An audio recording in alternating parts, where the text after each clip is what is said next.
आप सभी का एनालॉग विजन पर स्वागत है। Mughal atrocities on Indian women. इसका मतलब हुआ साथियों, भारतीय औरत पर मुगलों का अत्याचार। बिल्कुल आप सही समझे। मुगलों के द्वारा हमारे भारतीय समाज पे विभिन्न प्रकारों से अत्याचार किए गए हैं, परंतु हमारे इतिहासकारों ने मुगल के सिर्फ और सिर्फ अच्छाई को हमारे स्कूल और कॉलेज की बुकों में दिखाए हैं। आज मैं आप लोगों के बीच मुगल के उस अत्याचार के बारे में बताने के लिए जा रहा हूं, जिससे हमारे भारतीय समाज पे बहुत ही बुरा असर पड़ा है, जिसका मैं आज भी कहीं न कहीं किसी न किसी रूप में इस अत्याचार का शिकार मैं भी हो रहा हूँ, और साथियों आप लोग भी हो रहे हैं। और हमारा जो भारतीय समाज है उसमें जो हमारी जो माताओं हैं, मेरी जो बहनें हैं, सभी को झेलना पड़ रहा है।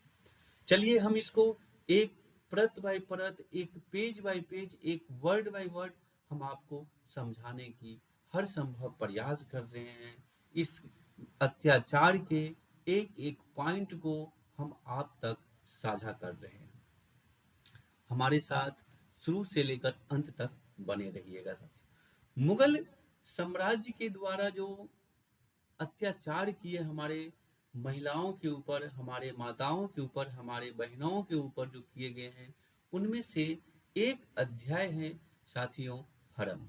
मुगल के हरम में बादशाह का दिल बहलाने के लिए औरतों की जिंदगी कैसी होती थी, इसमें से एक मेरा ये छोटा सा एक कट है, जिसको आप अच्छे से समझिएगा, एक अच्छे से पॉइंट बाय पॉइंट समझिएगा। मुगल हरम हिस्ट्री का जो शुरुआत है हिंदुस्तान में मुगल साम्राज्य की नींव रखने वाले बाबर की दौर से चले आते हैं। बाबर ने मात्र 4 साल ही शासन किया, इसलिए हरम को उस तरह तैयार नहीं किया जा सका था जैसा इसे इतिहास में दर्ज किया गया है। इसका दायरा बढ़ाया किसने? बाबर के पोते अकबर ने बढ़ाया। तो साथियों आप समझ सकते हैं, जिनको बाबर ने लेकर आया उसी चीज को बाबर ने तो सिर्फ 4 साल ही इसके ऊपर शासन किया। उसमें जो भी उसको त्रुटि था उसको तैयार करना था, उसको अच्छे से लाना था।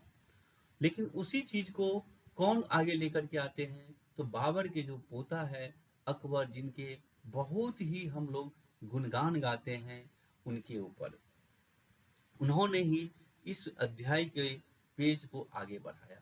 मुगल के दौर में हरम हमेशा से चर्चाओं में रहा। हमारे हम लोगों ने जो जैसा समझते हैं, हमारे पॉलिटिक्स में भी बहुत ऐसी कुछ घटनाएं घटते रहते हैं, जिसके ऊपर हमारे सोशल मीडिया में हमेशा तरह तरह के न्यूज चैनलों के माध्यम से बताए जाते थे। ठीक उसी प्रकार से मुगलों के दौर में हरम हमेशा चर्चा में रहा करता था। हिंदुस्तान हो या विदेशी, हर किसी में इसको जानने की और समझने की दिलचस्पी रही।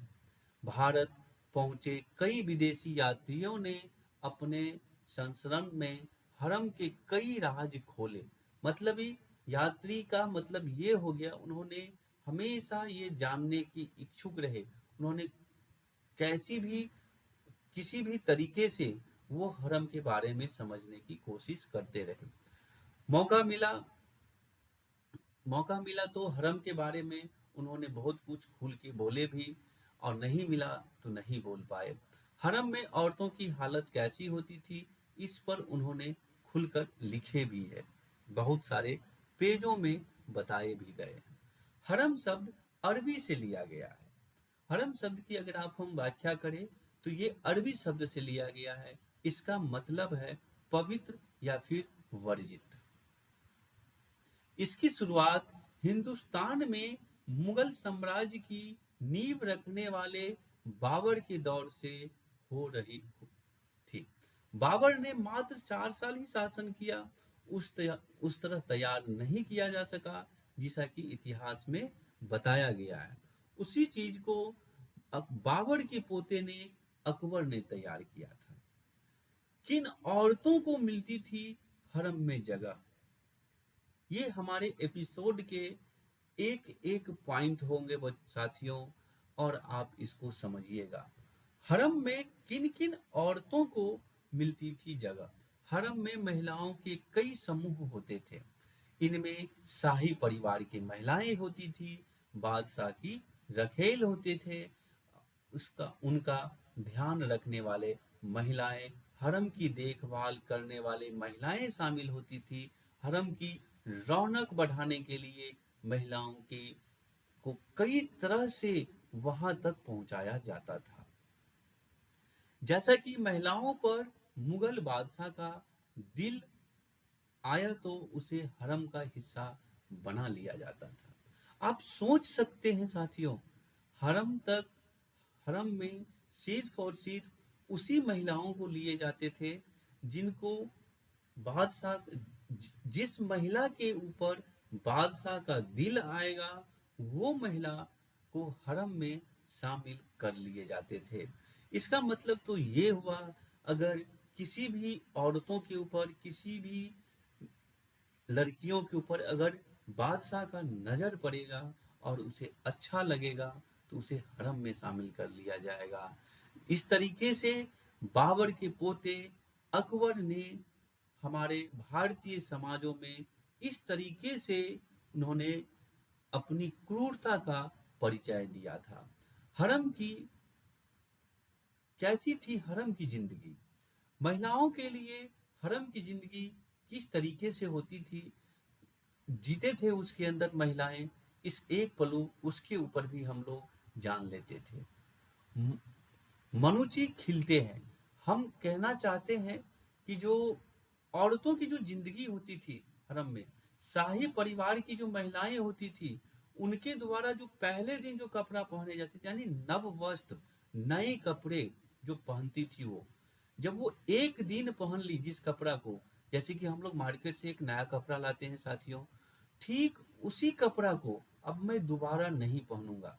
मतलब शाही परिवार के जो महिलाएं होती थी, उन्होंने कपड़ा एक बार पहन लिया तो उसको उतार के फेंक देने के बाद, उस फेंके हुए कपड़े को हरम में जो महिलाएं होती थी, हरम में जो हमारे समाज की जो महिलाओं को जो वहां पे जो शोषित किए जाते थे, उस महिलाओं को पहनने के लिए दे दिया जाता था।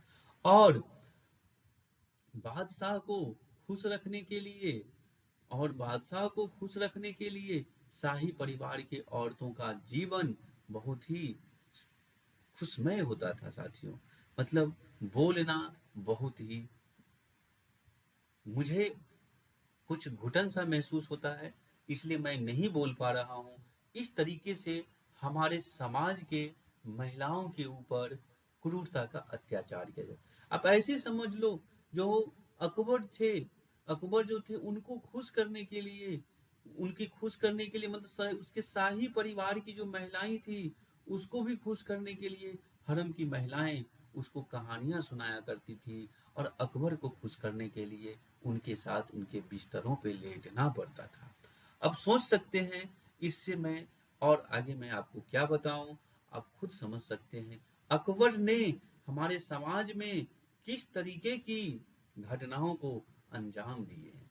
आज मैं अकबर की उन्हीं छवियों के बारे में आप बता रहा हूं जिनके बारे में हम लोग जानते थे। और ये जो हरम की जो कहानी थी, ये हमारे बुकों में, हमारे किताबों में, हमारे किसी भी सोशल मीडिया साइट पे नहीं दिखाए जाते हैं। बाहर से हरम में रहने वाले किसी भी महिलाओं का कोई कनेक्शन नहीं होता था, उनका बाहर की दुनियाओं से कट जाते थे। हरम में जो भी महिलाएं काम करती थी, हरम के अंदर में जो भी महिलाएं काम रहती थी, उनको उस तरीके के माहौल को क्रिएट किया गया ताकि वो जब बाहर निकले उस साम्राज्य से बाहर, तो उसका रुतबा बढ़ा जाता था। हरम में, हरम की महिलाओं की मैं बातें नहीं कर रहा हूँ साथियों, हरम में जो महिलाएं होती थी उस महिलाओं की जो रख रखाव की जो जिम्मेदारियां होती थे, जिस महिलाओं के ऊपर, उस महिलाओं की भी रुतबा बढ़ जाती थी, क्योंकि उन्होंने बादशाह के रखेल को, बादशाह के जो चहेते हैं, जिस बादशाह का दिल जीतने वाले महिलाओं को ख्याल रखती थी, इसलिए उस महिलाओं के जो जो उस समाज में, जो सोसाइटी में जो थे, उसका रुतबा बढ़ जाता था। इस तरीके से हमारे समाज के ऊपर, हमारे समाज के ऊपर अकबर का ये जो छाप है, आप इसको अपनी सोसाइटी में जोड़ के देखो, तो कहीं न कहीं हमारा समाज आज इस तरीके की जो घटनाएँ हैं, जो हर जगह पे, हर मोड़ पे कहीं न किसी न किसी रूप में घटना घटते हुए दिख रहा है। तो इसका मतलब ये है साथियों, जो उस दौर से चली आ रही प्रथा को आज हम लोग, उस दौर में जिसको प्रथा कहा गया होगा, उस दौर में जिसको गुलामी कहा गया होगा, आज हम आज़ाद होकर के भी उसी गुलामी की जंजीरों में जी रहे हैं। ठीक है साथियों, तो हम लोगों को क्या होना चाहिए, इससे हमारे समाज की जो गंदगी है, जो पहले जिस तरीके की गंदगी थी, आज भी कहीं न कहीं, किसी न किसी रूप में उसी गंदगी में मेरा समाज आज भी है। तो मुझे इस समाज से इस गंदगी को दूर करने के लिए हमें, आपको, इस समाज के हर एक वर्ग को आगे आना चाहिए साथियों। मेरा अगला एपिसोड भी मुगल के ऊपर ही होगा। ये फर्स्ट एपिसोड में सिर्फ और सिर्फ मैं आपको ये बताने की कोशिश किया हूँ कि केवल कैसा था। इसके अंदर की और भी पहलू मैं आपको सेकंड एपिसोड में बताऊंगा। ये तो सिर्फ और सिर्फ मेरा एक छोटा सा पेज है। Thank you for watching.